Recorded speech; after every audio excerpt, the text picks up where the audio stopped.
Tardes, mi nombre es Sergio Castillo Vázquez, soy de la Capacitación Económico-Administrativo, Grupo 603 del plantel 61 Cobao. Voy a exponer sobre la Segunda Guerra Mundial con énfasis en el teatro europeo, sin cubrir el teatro del Pacífico entre el imperio japonés y Estados Unidos, o el imperio japonés y las colonias de la Indochina francesa y las colonias británicas. Solo me centraré en el teatro europeo.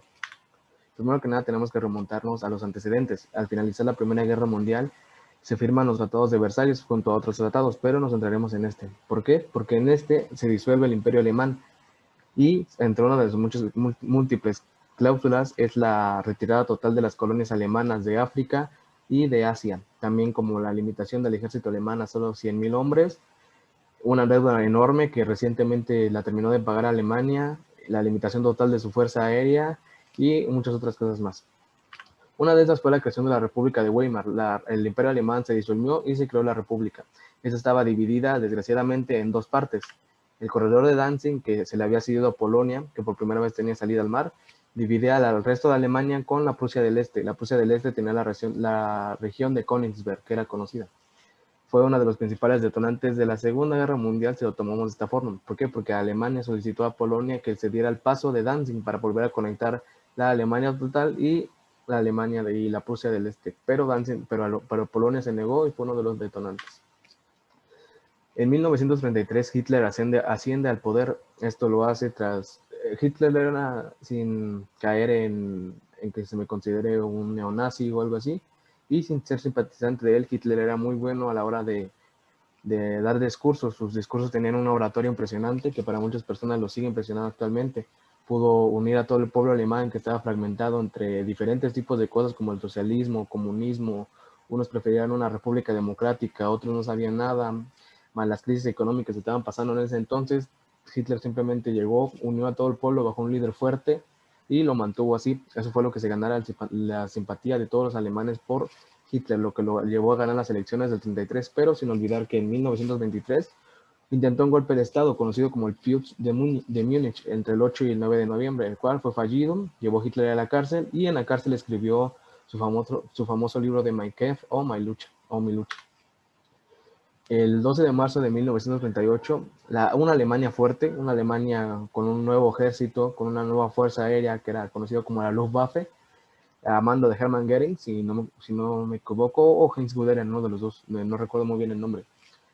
La Fuerza Aérea, tanto como su ejército y su armada, se habían estado renovando constantemente. La rápida industrialización de Alemania, gracias a las políticas de Adolf Hitler, como los bonos MEFO, la construcción de las supercarreteras alemanas, la generación de una nueva industria de guerra, y malamente también la confiscación de los bienes y las fortunas de los judíos que fueron expulsados y perseguidos en Alemania, llevaron a una Alemania fuerte, a volverse la primera potencia de Europa y una nueva nación.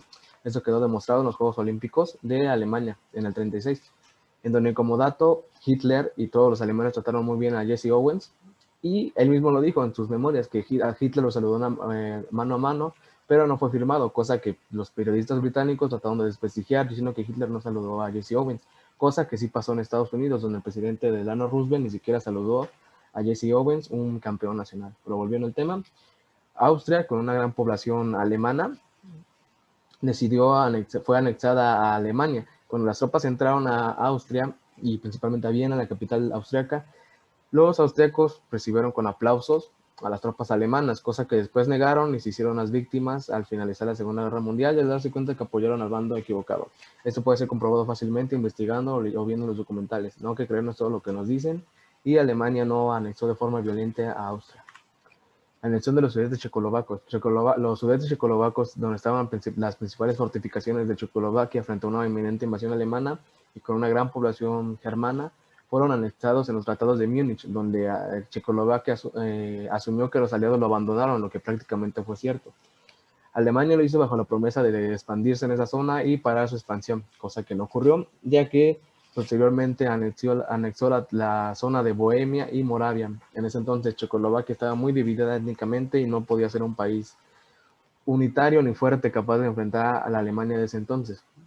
Bajo esto, los países como Francia y Reino Unido amenazaron a Alemania de que si anexaba o atacaba a Polonia declararían la guerra.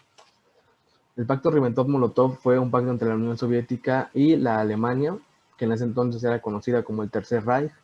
que fue firmado el 23 de agosto de 1939. Entre las múltiples cláusulas fue un tratado de no agresión y compartir ideales en la Europa, también como entre tratados ocultos era la repartición de la Europa entre esferas de influencia del Tercer Reich y la Unión Soviética. Esto solo se supo después de la guerra, obviamente.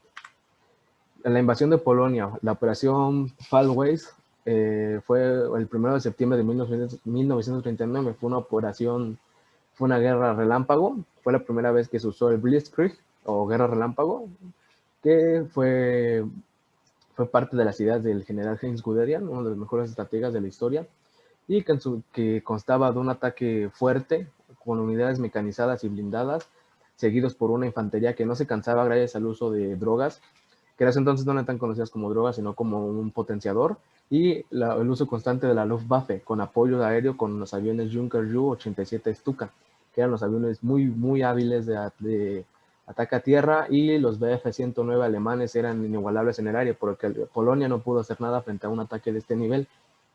Polonia no tardó mucho en caer, y aunque estaba tratando de lograr un poco de defensa que prácticamente iba a tardar, la Unión Soviética los atacó por el este, siendo parte del tratado Ribbentrop-Molotov, lo que simplemente hizo que Polonia quedara separada en dos. Tras esto, Francia y Reino Unido declaran la guerra a Alemania. Alemania, posterior a esto, anexó Dinamarca y Noruega para tener controlado los territorios, tener controlado el comercio y los almacenes de tungsteno, que era muy necesario para la industria de guerra alemana. Tras esto, y tras múltiples batallas, Alemania invade Bélgica e invade Holanda o los Países Bajos, y desde ahí entra a Francia, cosa que ya se había intentado anteriormente en la Primera Guerra Mundial, pero a diferencia de los franceses que esperaban una guerra de trincheras, una guerra lenta, los alemanes llevaban su nueva técnica de batalla, que era el Blitzkrieg, entrando por el bosque de las Ardenas rápidamente, mientras otro ejército entraba por los Países Bajos, causando que con esa maniobra de pinza capturaron al ejército francés y británico en la playa de Dunkerque. Por malas decisiones y por buenas y malas decisiones al mismo tiempo de Hitler, se trató de que la masacre de estos soldados fuera por parte de la Luftwaffe y no por el ejército que estaba prácticamente cerca, lo que permitió que las tropas británicas escaparan y motivaran al país a seguir la guerra, cosa que estoy seguro de no haber sido así. De haber sido derrotadas esas casi 300.000 tropas británicas en la playa de Dunkerque, hubiera sido gran presión para la rendición o una firma de paz con Reino Unido, cosa que hubiera cambiado la historia considerablemente. Volviendo al tema, desde los Países Bajos invadieron Francia, llegaron rápidamente a París.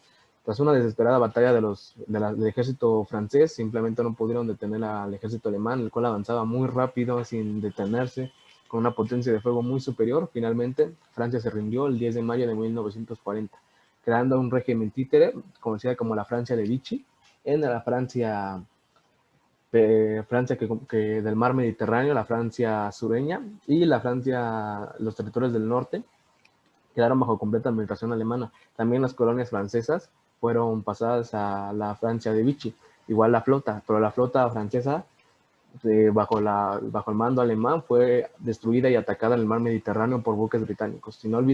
Como no olvidamos, Reino Unido históricamente ha sido una potencia naval indiscutible, fue gran parte de su política, y gracias a eso logró conquistar muchos territorios en el mundo.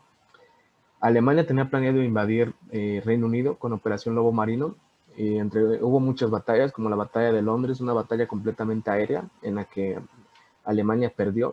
La RAF, la Fuerza Aérea Británica, la Real Fuerza Aérea Británica, venció a Alemania por muchos errores, principalmente en el mando. Otra vez, ¿por qué? Porque la Luftwaffe y sus aviones eran muy avanzados. El ejército alemán manejaba tecnologías que fueron incorporadas prácticamente mucho después de la guerra por otros ejércitos. Puede ser el ejemplo de los misiles V2, los primeros misiles balísticos, el primer avión a reacción en combate, el Messerschmitt Me-263, el uso de los primeros grandes bombarderos estratégicos, un bombardero que fue diseñado y planeado para bombardear la ciudad de Nueva York, y el uso de otras armas. Y la superioridad principalmente de los blindados alemanes era indiscutible, queda a comparar que, por ejemplo, el Panzer V Panther no tenía rival, ni el Tiger solo llegó a conseguir rival contra, por ejemplo, los Sherman Firefly o los T-34 soviéticos, cosas que fueron mucho después de la guerra.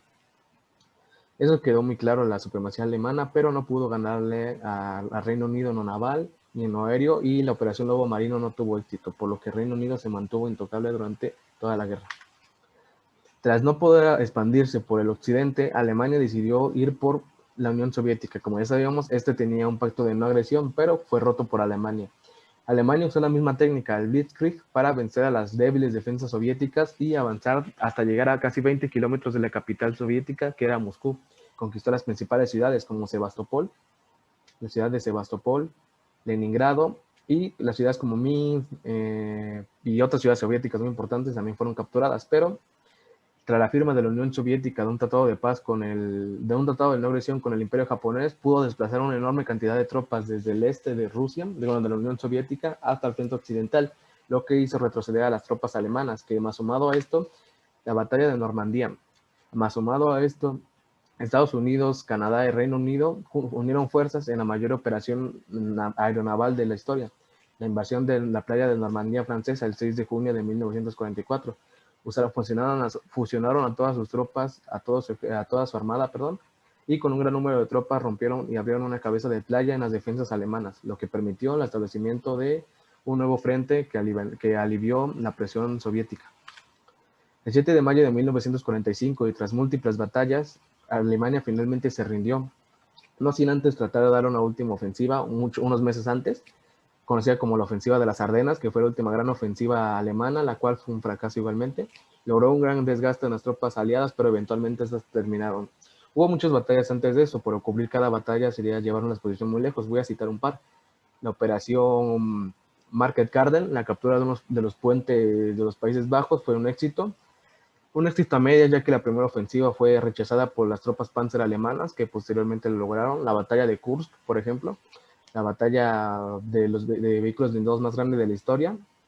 Aunque esta batalla está mal contada y a la vez bien contada porque muchos medios lo narran como fue una masiva batalla de tanques golpeándose entre ellos, lo que realmente no fue así. Fue una batalla muy grande, la más grande de tanques, pero estos eran muy pocas veces vistos, ya que el terreno que cubrió Kursk fue un terreno muy grande y los tanques estaban bastante dispersos, de hecho. Otro de los casos fue la batalla de Stalingrado, la batalla más grande en la historia humana, con casi 6 millones de combatientes y otro millón de víctimas, más de un millón de víctimas. Y fue el ocaso del Tercer Reich, como es conocido, desde que desde aquí prácticamente las esperanzas de que Alemania ganara eran nulas.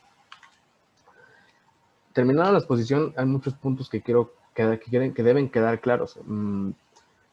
Comúnmente, gracias a la mala información, a la desinformación, de la ignorancia de muchas personas, tachan comúnmente a Alemania como un país que solo fue un criminal, una bestia, y a los países aliados como salvadores, cosa que no es así. Claro que Alemania cometió crímenes de guerra, ¿sí?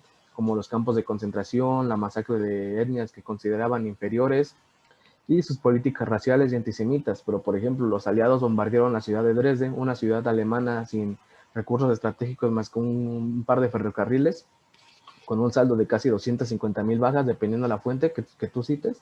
Puede variar desde 250,000 hasta 20,000. Obviamente, los países aliados van a tratar de que tras esa guerra trataron de hacer aparentar que la ciudad de Dresde era una ciudad prácticamente deshabitada, cosa que no era así, ya que era una ciudad alejada del frente oriental, a donde llegaron cientos de miles de refugiados alemanes, y la ciudad fue bombardeada y destruida prácticamente. Un crimen de guerra que nunca fue castigado, pero como los salvadores fueron los aliados, no fueron juzgados.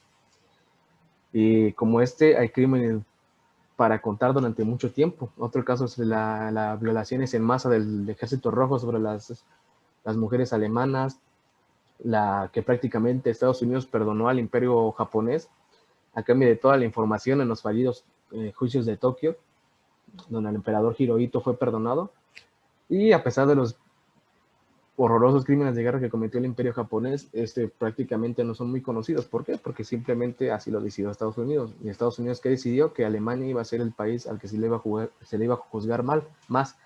Esto es parte de las políticas antifascistas y de disminuir un intento de levantamiento posterior. Y como estas, hay muchas historias que han sido mal contadas, que han sido solo contadas de la perspectiva de Estados Unidos, los grandes medios de comunicación, ¿no? Presentándonos películas que usan el sentimentalismo y no la razón como maquinaria principal. Un caso, El niño de la pijama de rayas, El fotógrafo de Mauthausen. Son buenas películas, pero pues tienen una gran carga, se me fue la palabra, propagandística. Y siempre he dicho que es bueno investigar un poco más investigar realmente qué fue lo que pasó y todo eso. Y sin nada más que agregar, me despido y hasta luego.